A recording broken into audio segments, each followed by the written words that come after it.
Eons ago, before the great betrayal, I looked with disgust in the direction of visual novels and anime in general.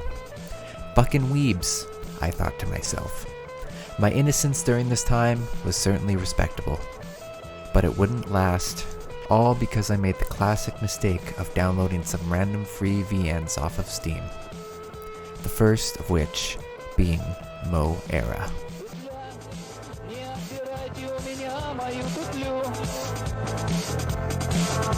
Заря, никто не может перекрасить, но зарю. Столы, наполнил ящики столов, парная изда.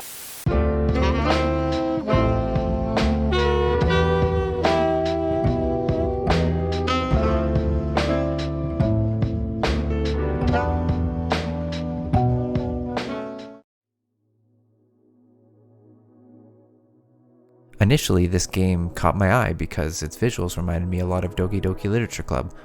It gave off a similar vibe early on in the story as well. I was literally clicking in fear that some scary shit would happen eventually, and it made me quiver in my crusted dew-soaked shirt. This, of course, would not end up being the case. The game hits you immediately with the fact that not many people accomplish much with their life, and one can't help but think, shit, that's me. You meet some cat girl, go through some cryptic arcade machine sequence, and boom, anime high school. Of course, you're in some special class that only has 4 other students, 3 of which being girls and 1 being a guy. We've got Nana, Seema, Marta, and Urmi, with the only other relevant characters being Taya the teacher and the cat girl Taiki.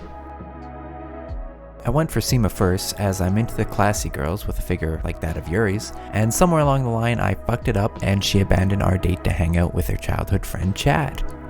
Fucking Chads. With the power of save states at my fingertips, I altered time and managed to not fuck up the choices. We had a lovely date, had a kiss in front of a beautiful piece of artwork, and lived the rest of our lives happily ever after. Nah, that shit's gay. The game hits you with the Uno reverse card and reveals to you that Taya is a goddess of some sort, and your classmates were the 3 fates of Mo-Ray.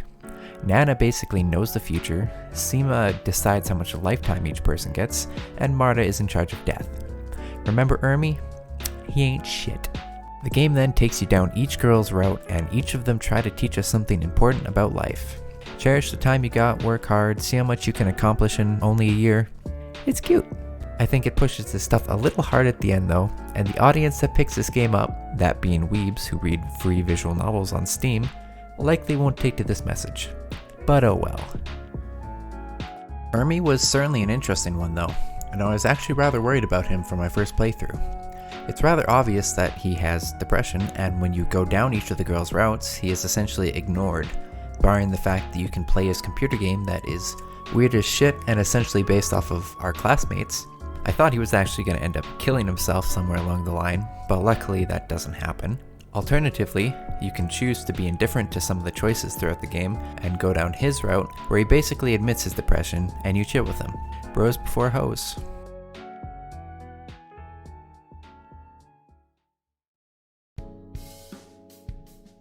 Overall, this game was captivating for the 2 hours it took me to beat it. The art is cute, the music is interesting at times, I got that damn Russian song stuck in my head, and it's free. A solid one-shot VN to be sure. Why this game brought me into a visual novel plunge, I'll never really know, but would I take back that 100 hours I recently put into the Grisaya series? Fuck that shit.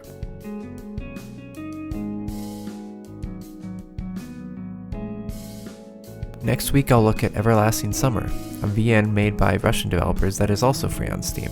If you were mildly entertained by this video, like, comment, and subscribe, and feel free to recommend me visual novels to play. I may just play them. If you missed the last episode, you can find it right here.